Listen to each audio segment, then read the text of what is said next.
Ждет ли вас романтика в ближайшие дни? Да.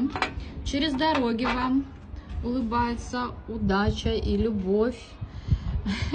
Можете поначалу с этим человеком быть в контра, познакомиться в дороге или там в общественном транспорте даже. Вот также это может быть человек, который с дороги приезжает, и вы уже его ждете. Вот, но здесь в итоге все заканчивается благополучно и романтично. Есть вероятность примирения.